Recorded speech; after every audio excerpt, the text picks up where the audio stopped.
Welcome to the Reedstrom Real Estate Podcast, a show exclusively for us, place operators and agents. Every week, I sit down with the top performers inside Place and extract exactly what's working, the production systems, the recruiting plays, the growth decisions, specific to our model, specific to our tools, specific to the business you're already building.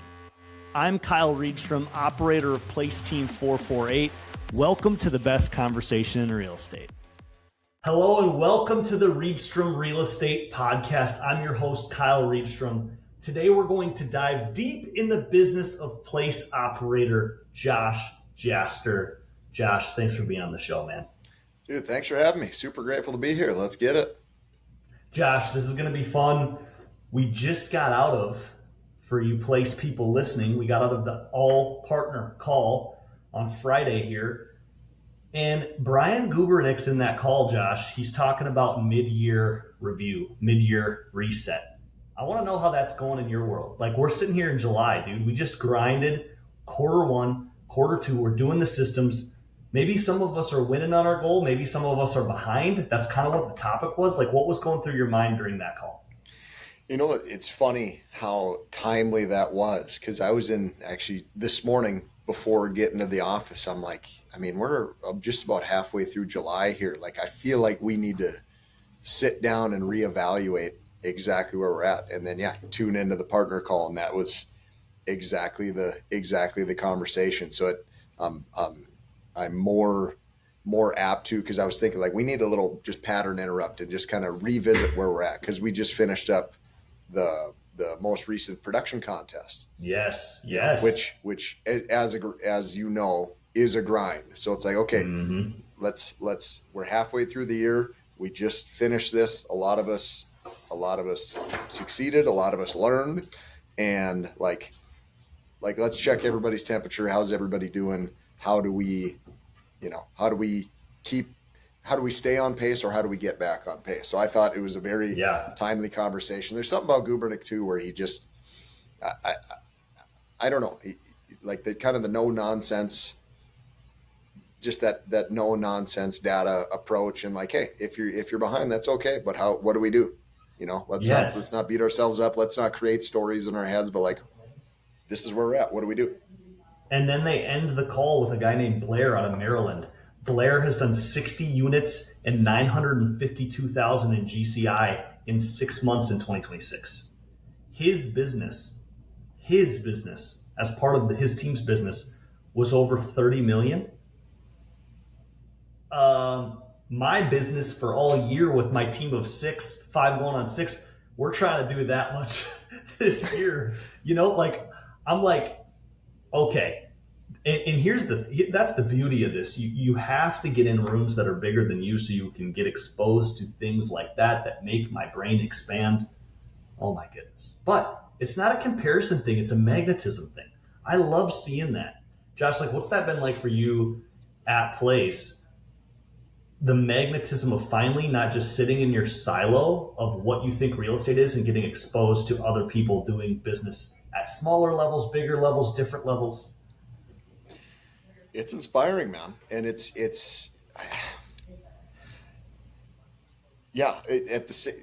that happens often too. Like, that's not a one and done thing. That's one dude of, thousands that are creating awesome businesses and awesome lives. And it's I don't know, it's so easy, because like, as much as I like to think of myself as a growth minded, positive guy, like it is easy if you let it to kind of start shrinking back to kind of your equilibrium. Like, this is my business and this is what I do. Yep. But then to have something like that and be like, man, this dude is crushing it. And like, how is he doing it? Yes. The same way that with the same systems and tools that we have. I'm so encouraged by that. When they say, oh yeah, I'm just doing the same thing you guys are. I'm adding 3 people to my database a week. I was like, bro, that's not even but that's just part of the plan. I'm working the plan that we set out to work last fall. Good. And now here we are. I think if there's people that are listening to this that are not attending so we make this big decision to partner with places, operators and agents, and we buy in and we listen. We go through a launch, we listen to our team leader, but then we decide our business is too busy to go to the Friday call. My operator life and my family and everything is too busy, Josh, for me to attend the Monday afternoon operator call with the 500, 600 best real estate people in the nation. If you're listening to this right now and you're feeling convicted, that's the point. Because one of the biggest problems with my business, Josh, before I joined Place was I just only knew Kyle's world. And I was so satisfied in that. And I was, you know how the quote that you see on Instagram way too much, like, you're the average of the 5 people you spend the most time with. And the first time you hear it when you're like 23, you're like, yes. And then you're 36 like me, and you're like, it's just noise. But guess what? Who are the 5 people I was hanging out with most? Josh, guess. Last year when I wasn't at Place, guess who? Your team. My team. Right. So I'm training my team though, right, Josh? So I'm averaging down. I'm not saying that in any other way than production and experience. Where am I averaging up? How much time is on my calendar to average up? What about the Place events where I can average up and go to Scottsdale for a week and average up? What about the Monday call? What about the Friday call? I'm averaging up when I'm listening to Blair today. Yes. What do you talk to me about that? You similar, different? What's your feeling on that? 100%. Like pre-Place, it was kind of the same. Like you're in your silo, and usually like us as operators, you're the rock star wherever you're at. So like for me being at our kind of small KW office, like I'm the rock star, and I kind of know what I kind of know what I'm doing. But then all of a sudden you get out of that, and part of why I wanted to come to Place, a handful of reasons, but one is just for me to grow as a business person. You know What I mean? Like I can keep kind of looking for book recommendations and reading books and going to a seminar here and there, but having access every week to just operator specific, having that conversation, and then once a week being able to sit in a room with my people and to have and to just use those to facilitate conversation with them. And I don't know, you've seen that pathway to success. It kind of, it's not like a straight line a lot, kind of sometimes it looks like this or whatever, but I felt like you kind of you're at this point of plateau, and then you get through there, you come to Place, and you're like, oh my, there's a lot, there's a lot of meat on this real estate. Yes. Ball, I'm 10% in, like, let's go. Yes. Yeah. And then, so yeah, again, you sit on a call and you're supposed to be the operator with all the answers and doing all this business. And then just some dude on somebody's team in Maryland is a bigger business himself than we have as a unit here. And you're like, okay. That's so good. That's great. That's great for him. But yeah. So do I have all the answers? Am I operating at 100%? It's like, there's more to do. But again, like so many times, like I'm sure you're the same way. Like you go to these big national events, and then you come back, you're all fired up. Like, I'm going to burn my business down. I'm going to start back up, and we're going to do this. Yeah. And then anytime you have these conversations, running the same playbook, speaking the same language as Place people, it's more so like, I need a 2 millimeter adjustment right there and a 2 millimeter adjustment right there. And it's these micro adjustments here and there. It's not, we don't have to drop our CRM. We don't have to spend a bunch of money over here. We don't need to hire a new person. You need to do what you're doing a little bit better. Oh my gosh. I would say, how do we kill the shiny object syndrome in our industry? It's being a part of a playbook, being part of a community that's just running in the same direction. Like, this is what we do. And it just brings you back to the crowd. And it's the right crowd. It's not like the real estate agent crowd that you should kind of be maybe going against sometimes. This is the people, and you've got to run the place, and you can get similar results to what you're seeing. It's not a secret, Yeah. And I've skated through the introducing yourself to the audience, Josh. I want you to give us, and that's one of the things I want to do on the show is really get into the numbers. I want people to know where you're at, what you're going for, because they're identifying with my business, they're identifying with your business, and we're all trying to sharpen each other, right? So give us a quick rundown. What's your experience level, Josh? What got you to be an operator? How big's your team? What are you guys going for in 2026? Yeah, Josh Jaster, operate out of the Fargo, North Dakota market. Been in real estate for about 10 years. Started out. We actually have pretty similar stories. Started out on as an agent on somebody else's team. Spent a lot of time there. Grew there. Kind of branched out and did my own thing for a couple of years there, and then kind of, as you can see behind me, I'm a KW guy. So you read the red book and like, okay, so you sell 24 units, you hire somebody and start a team, and that's kind of exactly what I did. Got to that 24ish units on my as an independent agent.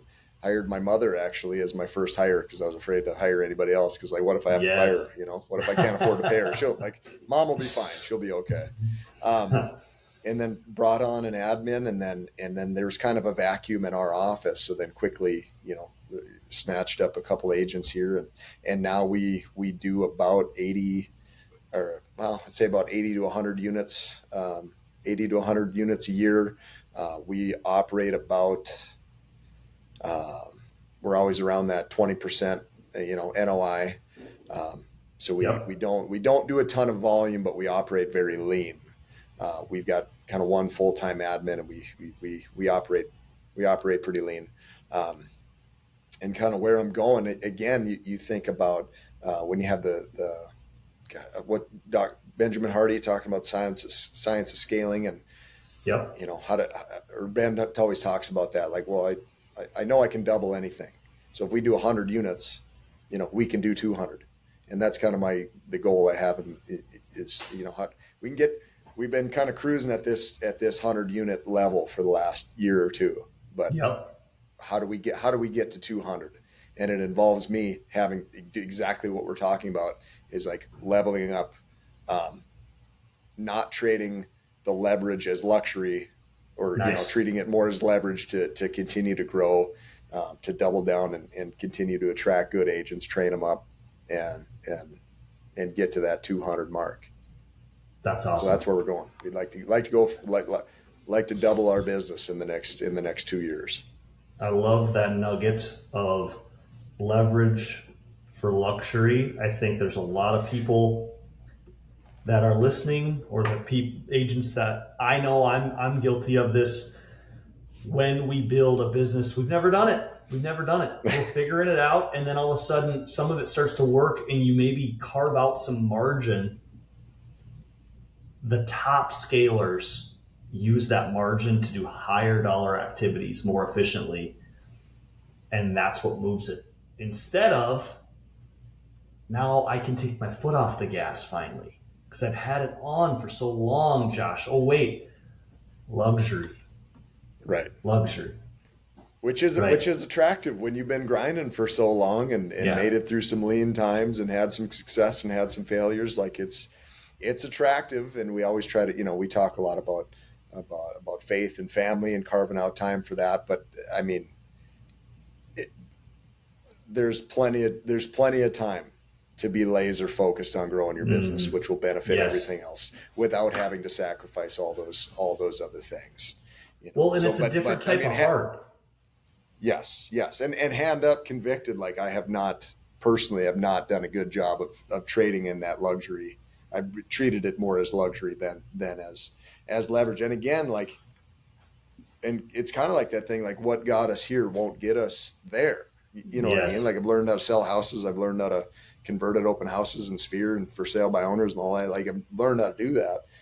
But I was, as you were, kind of a psychopath about learning, just super driven to be really good at that. And now I hand up haven't had that same level of ferocity to growing the business and having the right conversations and But again, it's kind of like what Brian Gubernick was saying earlier. Okay, you're not where you're at. Okay, well, where are you? And how do we pivot? How do we get to where you want to go?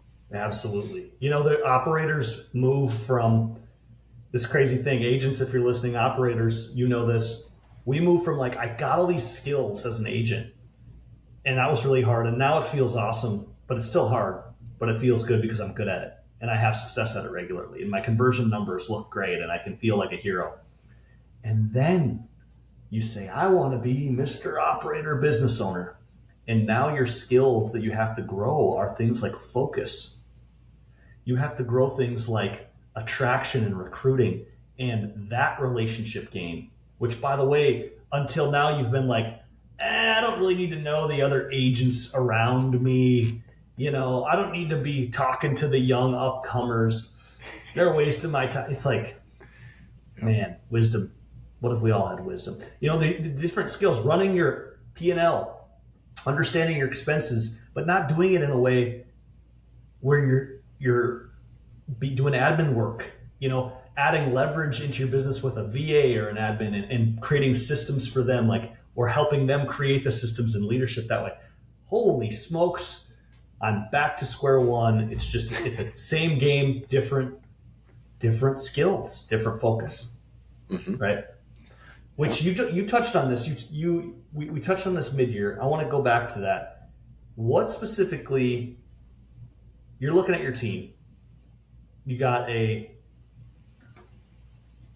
myriad of different results on your team, I'd imagine right now. You got some people that are outpacing. They talked about pace on that call.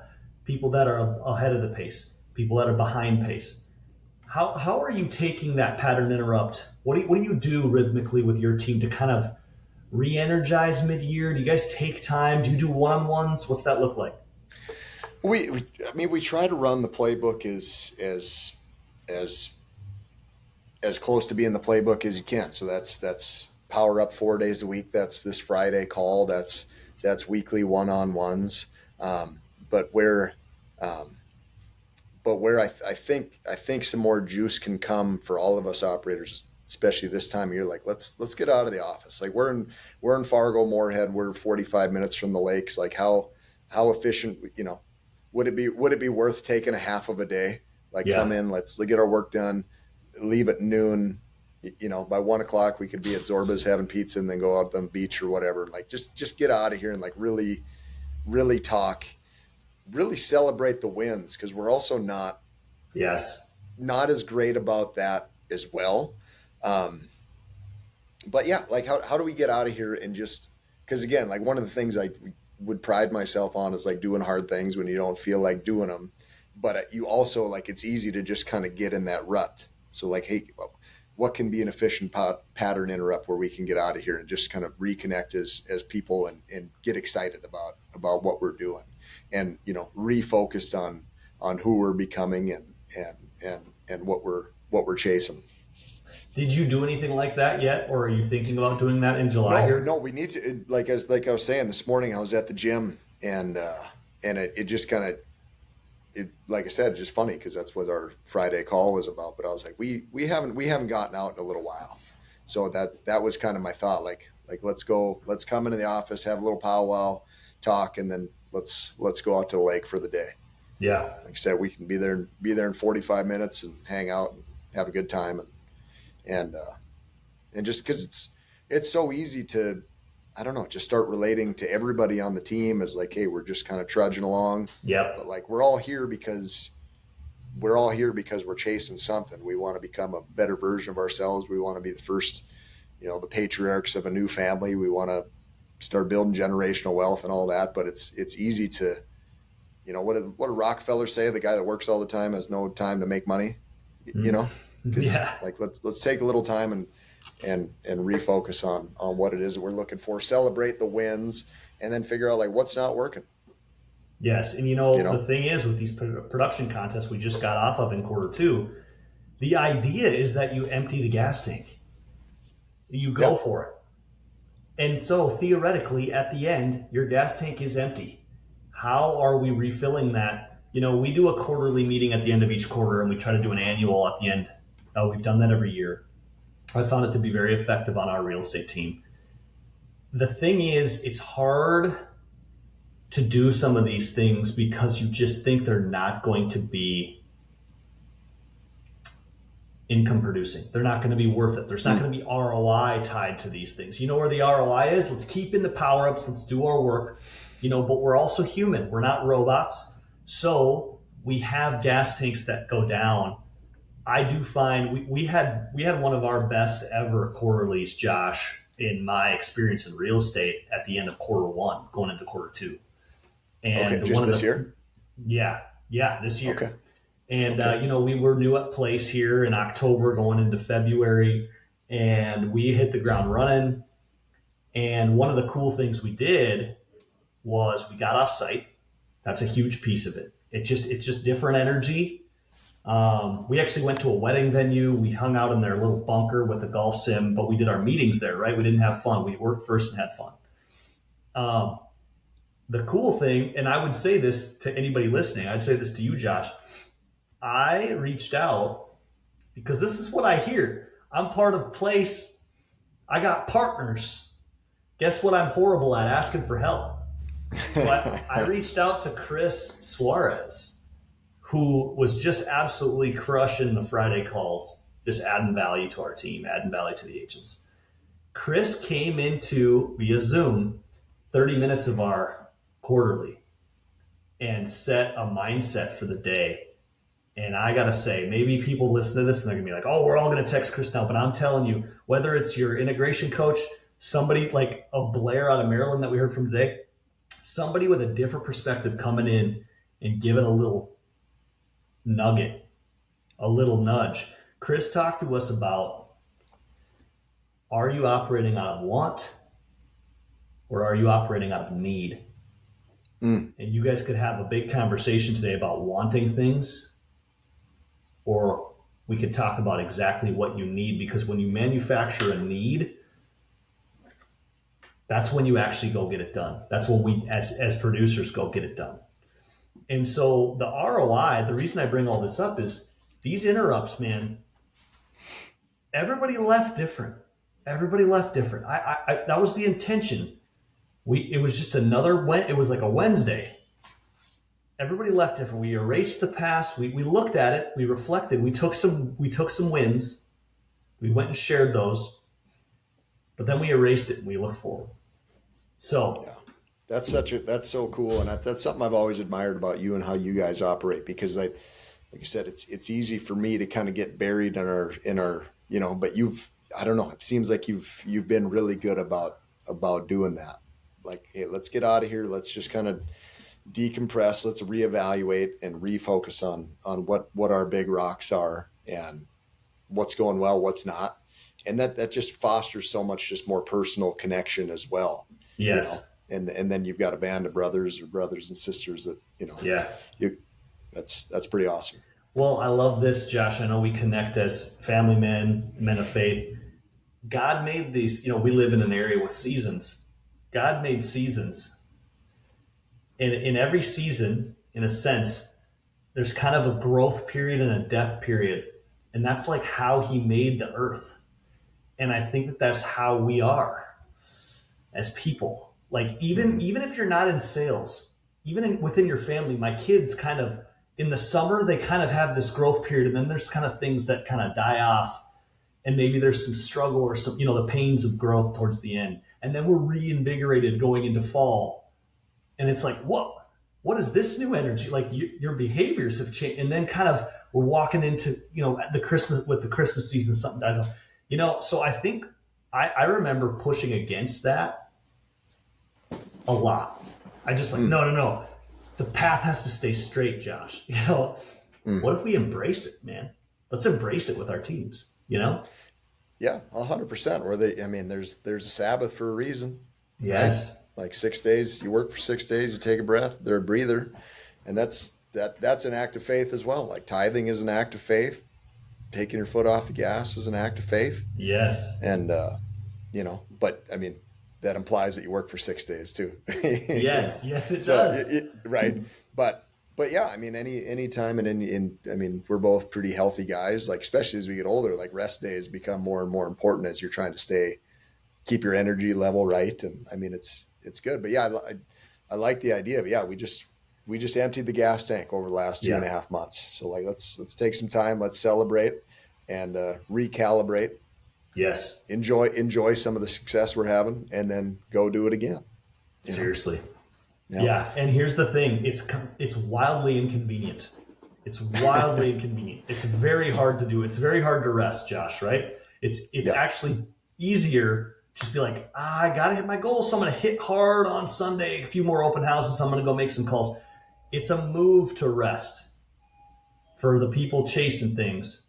Like, it's a box you can check. I rested. Like, you can feel good about checking the box of not doing any boxes, right? Maybe somebody needs to hear that today. Funny little story. So I'm a part of a CBMC group, like the Christian businessmen's group. And then I'm like, I'm going to start taking a Sabbath. And then I asked, I was like, do any of you guys have like a checklist of like what you do on the Sabbath to make sure you're doing it right? And then, that's the exact opposite. And my buddy Andrew is like, that's the most American thing I've ever heard. Man, that is great. Anyway, but it's good. Josh, speaking of this, we came out of this contest. You had mentioned to me 4 of your agents completed the contest, which is no joke. Very, very difficult thing to overcome. All of us on our team tried to do the contest. I did complete 3, so I didn't even do the 5. I did have a successful run at this thing, but it took everything, bro. And you had 4 on your team. I want to hear, like, how did you get that? Well, how did you galvanize that to happen on your team? I think there maybe be people listening that are like, I'm sitting here listening.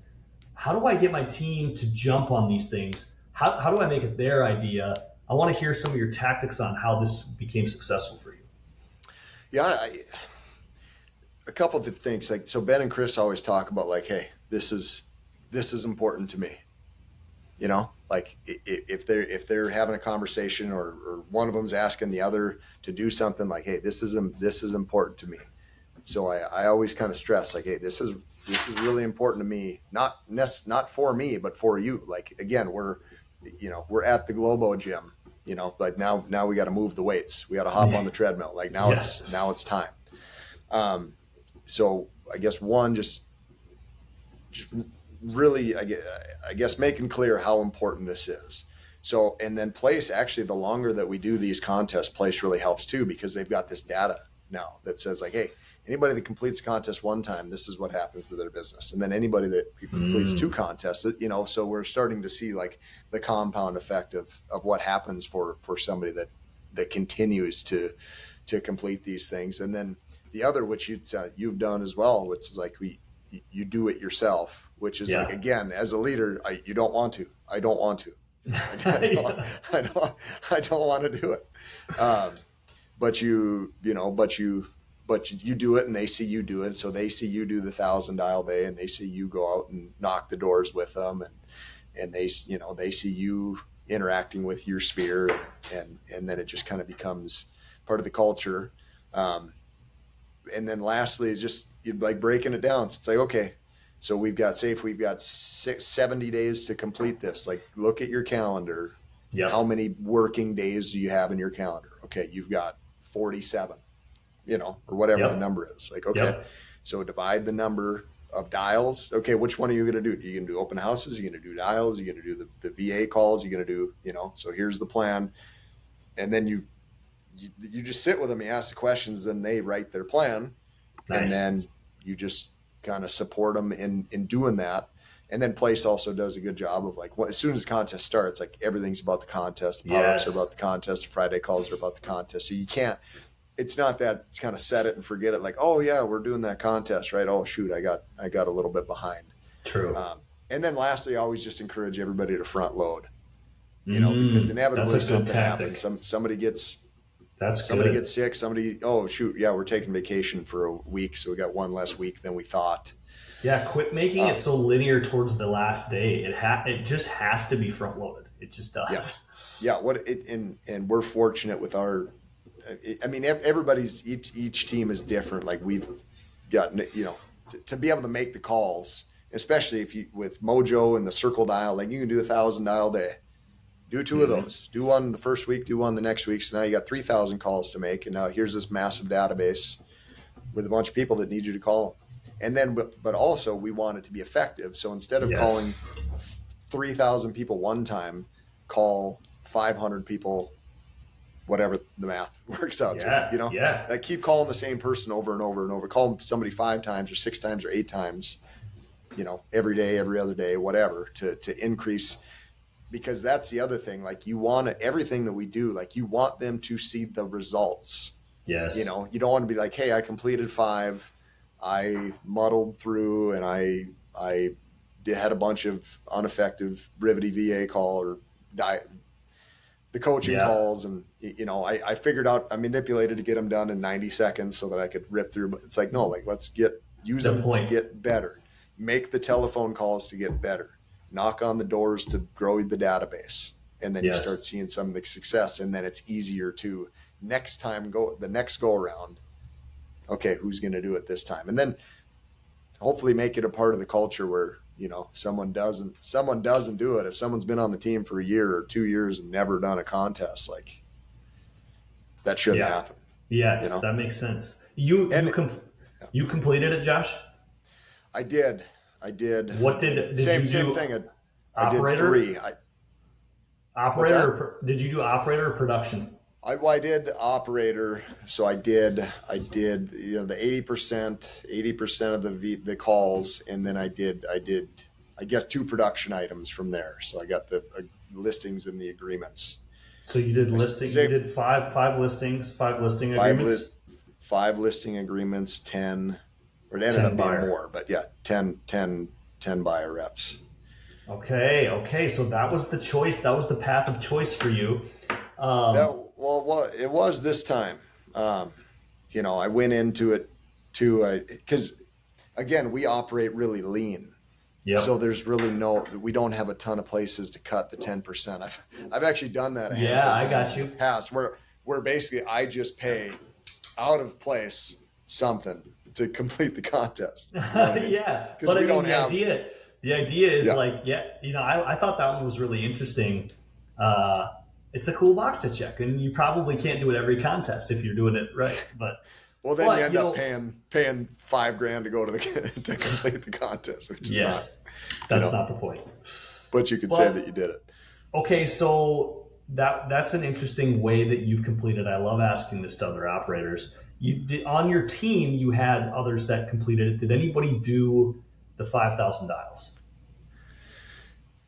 Austin and Liz did the 5,000 dials. Okay, and this is interesting. I'm actually asking from curiosity because I want people to know how people are actually getting it done. Because I think if people aren't entering in that, like I remember Josh on our team when we're like, "Here's the contest. What are you guys thinking?" And everybody immediately wrote off the 5,000 dials. And then if someone does it, then it's not a big monster anymore. Like make that unmonsterify that thing for me. It's the 4-minute mile, right? Like Roger Bannister broke the 4-minute mile. So then that's 100%. The 4-minute mile still has not been broken in our office. So this is our moment. Break it for us right here, Josh. Roger Bannister. But that's how he did it, right? He figured out like if I run this fast for X amount, this is how you do it. And we did whatever I said earlier, which is like, okay, 5,000 phone calls. Like, okay, how many of them do you want to be in Rivety? Yes. Because again, we've got the luxury now of having a really large database to call from. So beforehand, we didn't have that luxury. We had 3,500 people in our whole database. Well, now we absorbed one. So now we've got tens of thousands to call. Yes. So we kind of eliminated that hurdle. So that could be a big move for someone.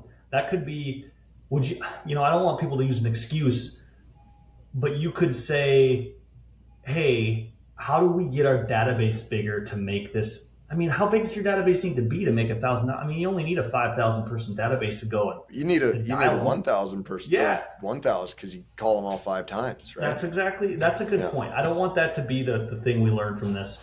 What about the execution? Because I think of two things.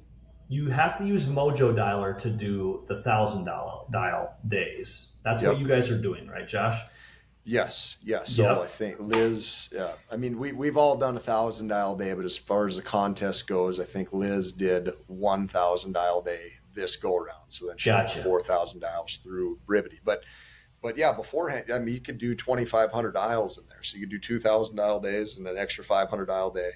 And now that's 3 days of the contest. You're halfway there. So then you just select.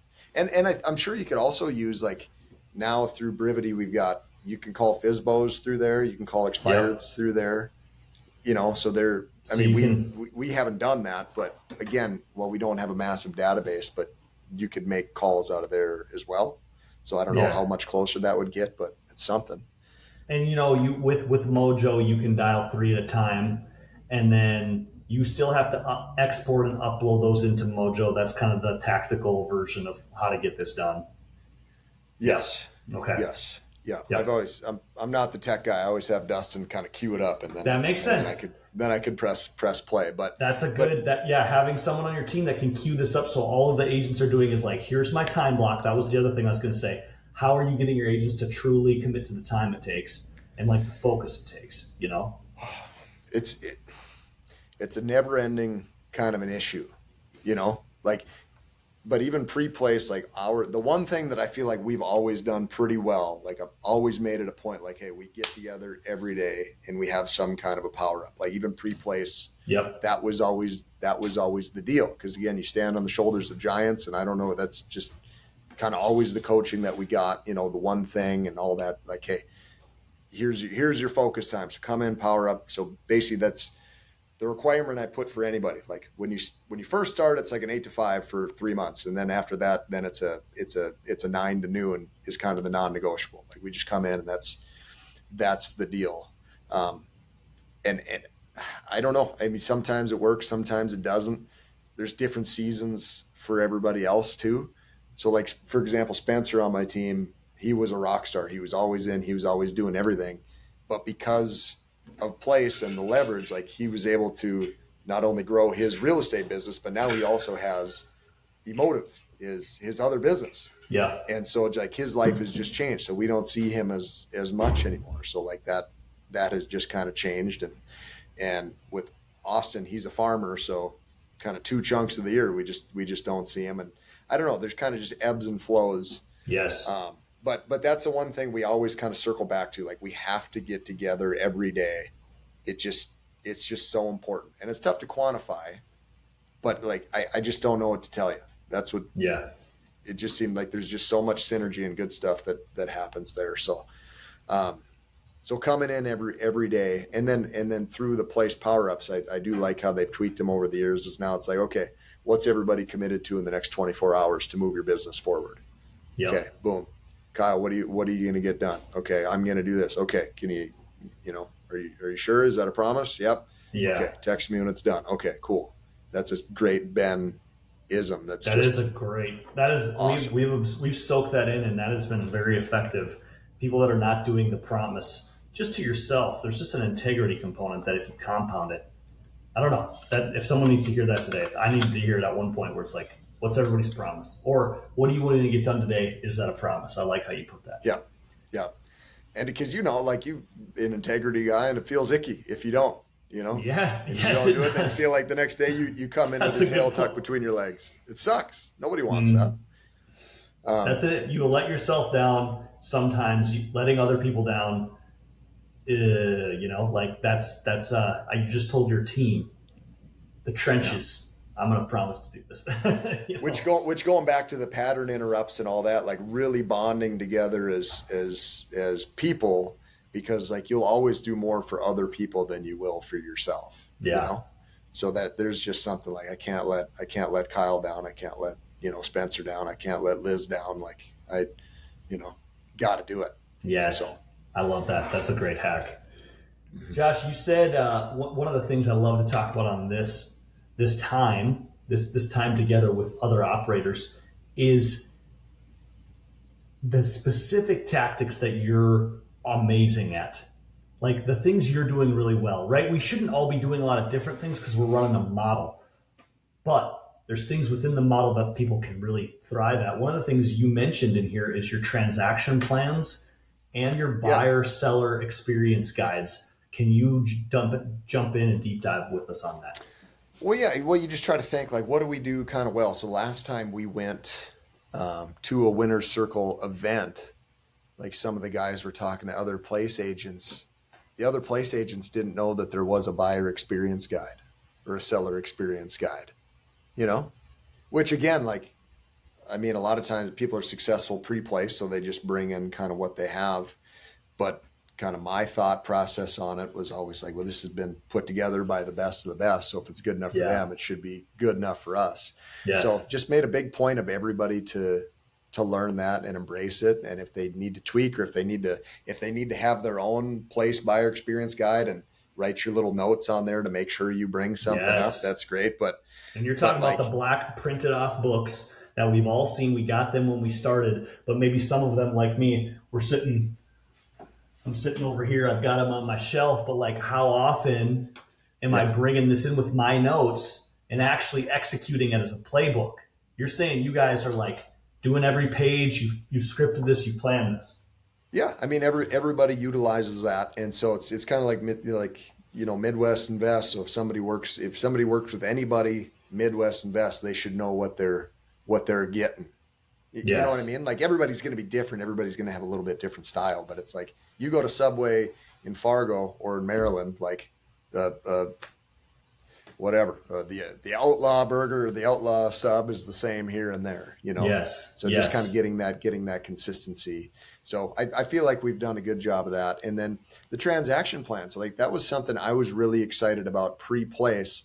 Like our CRM at KW, like hey, we physically made up this whole thing. We just couldn't, it just didn't work. Like we couldn't get it to work. So now coming over here, like, and again, it seems like all of our problems go away when we just do the day in the life.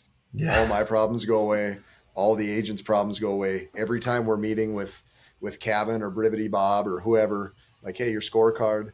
I'm like, how do we fix it? He's like, you do a day in the life of your Brivity Bob. So part of that Yes. is completing your tasks, and because you just, for me, like it's always like spread joy and empower other people, right? So like you got that for your agents, but then you also have that for your clients. Like you want them to have a great experience. So um, we took some kind of pretty generic plan and we added in, like we just kind of sat and mastermind and brainstorm, like what would look awesome, like unreasonable hospitality, kind of like what would be kind of fun, cool things.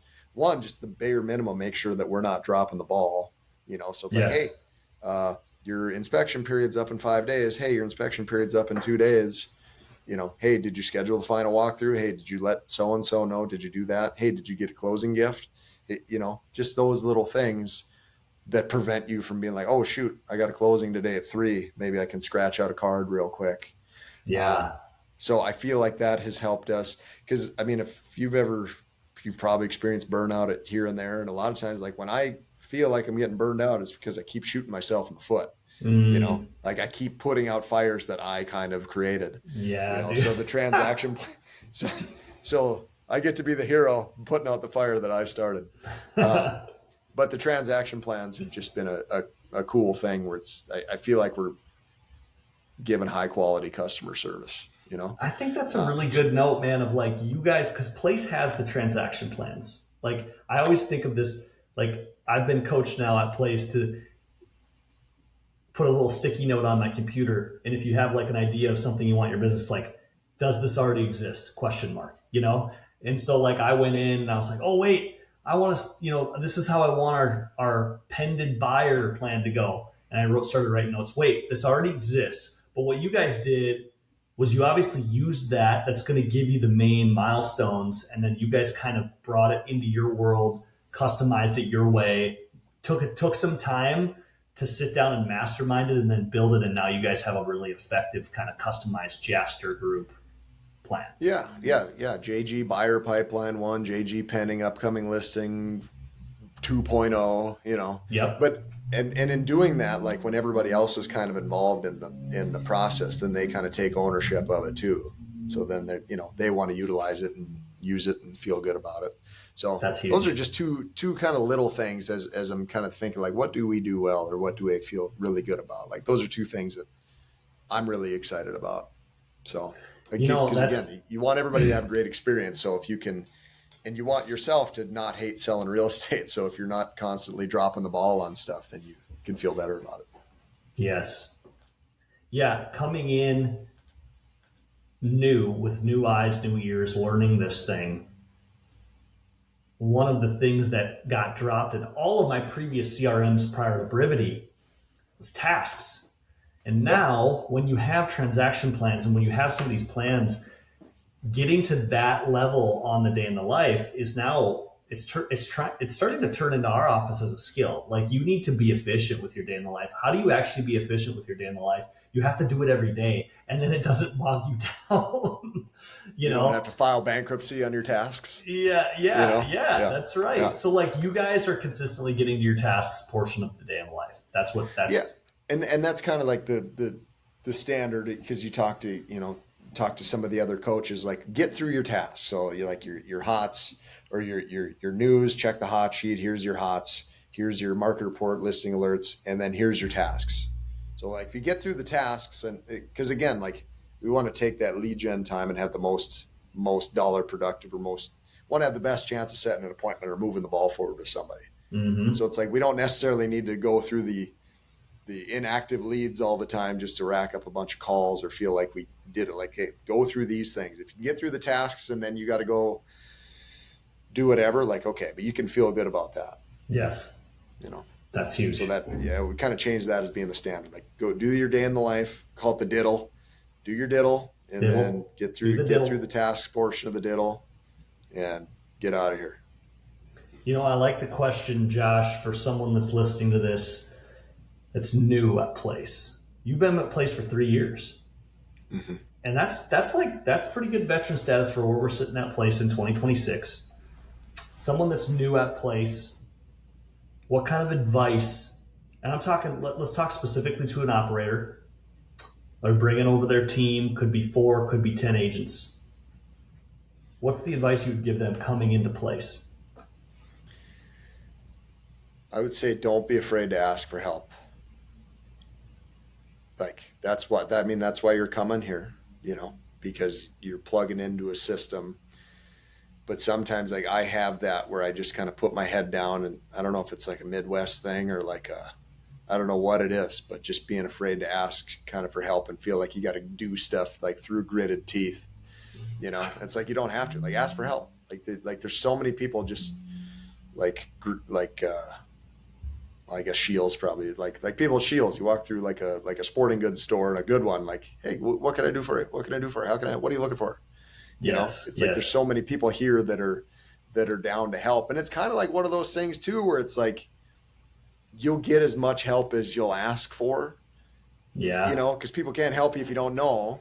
So like Chris isn't going to I'm not just going to pop on one of our Zooms and Chris is going to be on there. But if I text them, I'm like, hey man, I need you. Can you or Ben do this? Like they'll be on there. Yeah. I actually just reached out to somebody at Place today, because like in preparation for this, like you start thinking about like where am I getting kind of lackadaisical. So I just reached out to somebody because we talked about coaching, just operator coaching. Yep. Last year, and I think the contest happens where I'm like reducing expenses. So I was like, I'll wait, and then like I need to circle back to that because I just want more coaching. Nice. So actually, like that. I was going to ask, what's an example that you've asked for help recently? You just kind of circled back to the idea of actually getting a operator coaching within Place as part of the coaching program. Yeah. So that was one, but another area, like a more tactical area or whatever, like we absorbed another real estate team basically. Yep. Like the team, they kind of just dissolved, but they've got this database of like 40,000 people. So we absorb that into our database, and then the team, I was like, hey, that'd be sick if we could get all these people on kind of generic market reports and listing alerts. So if it was up to me or just me and Dustin doing that, we'd still be doing it. But like gave it to Kevin, and Kevin's like, I got you, and now it's done. Let's go. So that was a massive weight off my shoulders. That was right there is worth so much money in the form of time. Yeah, 100%, 100%. And then you go back to the day in the life, and like, here's all these people. Now there's 200 people looking at market reports every month, that need to be called, or that are kind of put their hand up within that 40,000 people. Because a lot of them are just really old leads and whatever. But you got, 150 people like, hey, I'm looking at these. I'm interested. Yes. That is such an important note. That is amazing.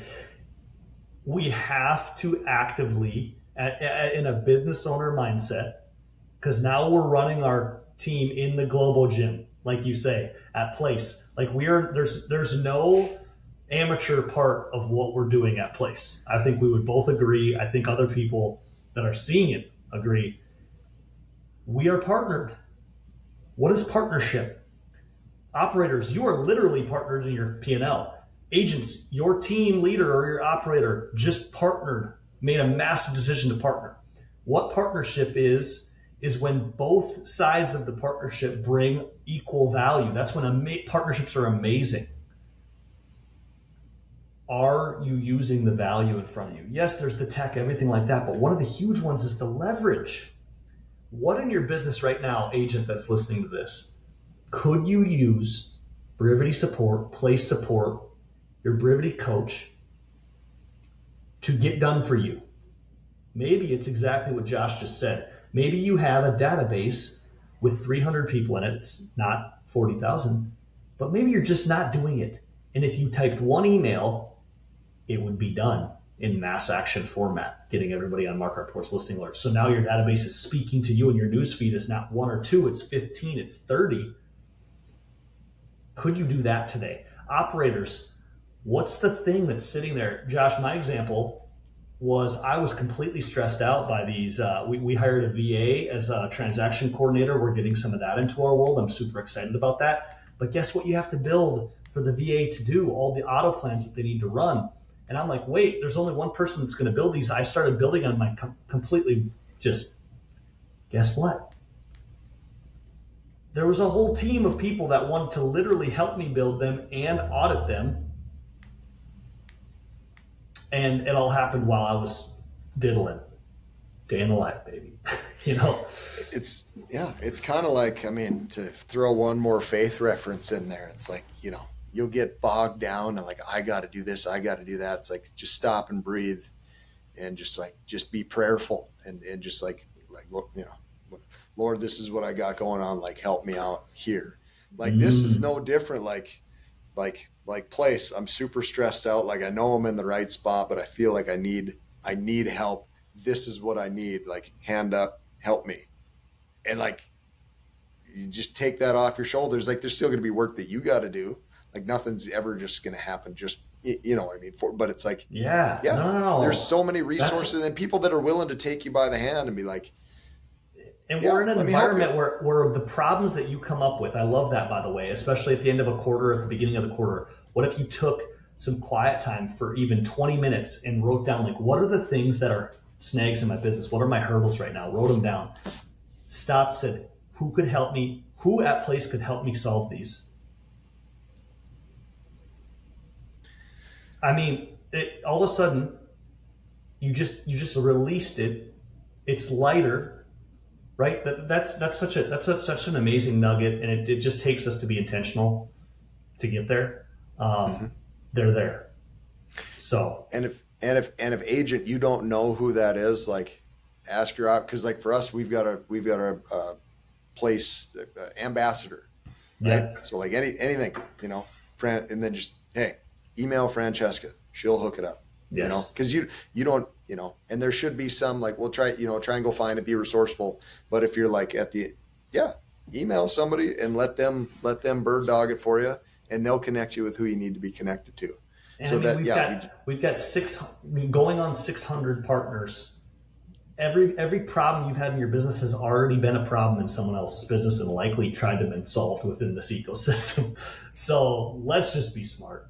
Josh, we're running out of time. I really appreciate you spending time with us. I want to get into, I love talking future. A lot of us are here at Place because we feel like it is the future of real estate. What's your perspective? Like, what are you excited about with Place in the future, in the coming years? What really gets you jacked up about this partnership that you've made? Yeah, I mean, what's cool, like you'd mentioned me being an OG, or been around a couple of years. Like remember my first kind of Place event before we had partnered with Place, like hearing Ben and Chris talk about mortgage coming, talking about talking about the stock and what that can do, and like talking about those like these things. And now fast forward a couple of years and like they've happened. Like it's happened. So now like looking forward, again, just thinking about like what can happen with the stock and what that can do for our businesses, families, like how we can leverage that to do some really cool things. But then also like the Place, like the concierge services that they're talking about, like I don't know. I mean, it's all just exciting. Like for me and my business specifically, thinking about bringing on, because again, everything like the systems and tools are there. So then everything from my perspective or our perspective becomes a people thing. Like who can we get to kind of plug into this?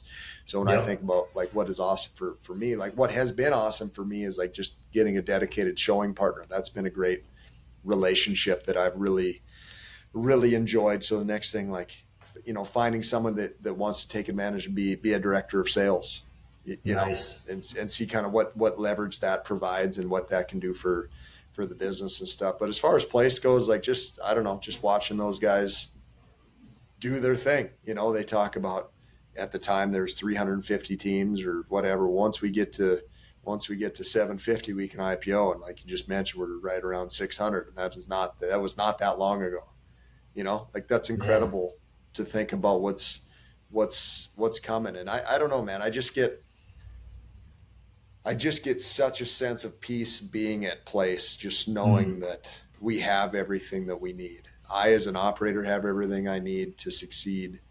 Like my admin support staff has everything that they need to succeed, and agents that are doing great, agents that are doing well, agents that are new, agents that are struggling. Like everything is there. And then just me, like I could just coach to the human and help them grow and but I don't have to create a smart plan. I don't have to create much, I just need to plug in and just help and encourage and stuff. So I get a great sense of peace from that. And then, I don't know, just excited. I don't know what they're doing. I'm excited to see it, but everything that they said that they were going to do has happened and more. So excited to see what happens.